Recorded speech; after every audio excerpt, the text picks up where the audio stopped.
Alright YouTube, the Who's 2, back from my second video.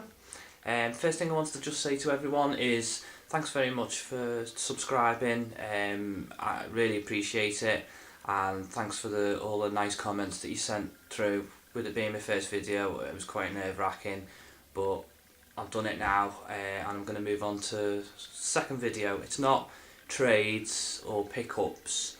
It's probably a question that a lot of people have been asked, but I'm just interested to get to know the YouTube community.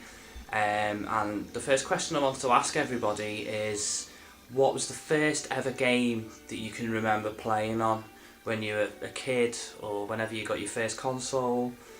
I mean, talking about myself, the first game I ever played was my dad bought me a Dragon 32 computer, and I don't know whether a lot of you will remember them.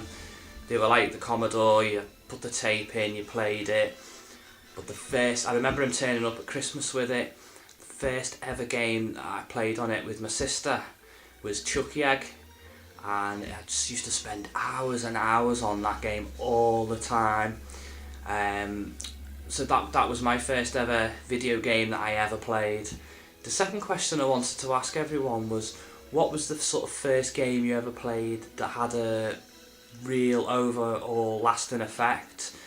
For example, for me it was Wonder Boy 3, The Dragon's Trap on the Sega Master System. It was the one game that had me hooked on video games. I used to spend hours and hours playing that game. It was just outstanding, the way you could change, after every boss level, every sort of section you did, you changed like into Mouse Man, and I think there was a Lion Man, I can't remember, but I'm just starting to play that game again now, so to get back into it, because I just remember it being so fond of it, during my childhood. So that was it really. That's all I was going to ask everybody, just to see what those, what the first game that you can remember ever playing, and what was the best game that had your overall lasting effect. So, I mean, let me know. I know you're not allowed to do video responses officially, but just let me know in the comments, just so I just know, what type of games everybody's into. So that's it. So I'll speak to you soon. Okay, thanks. See ya.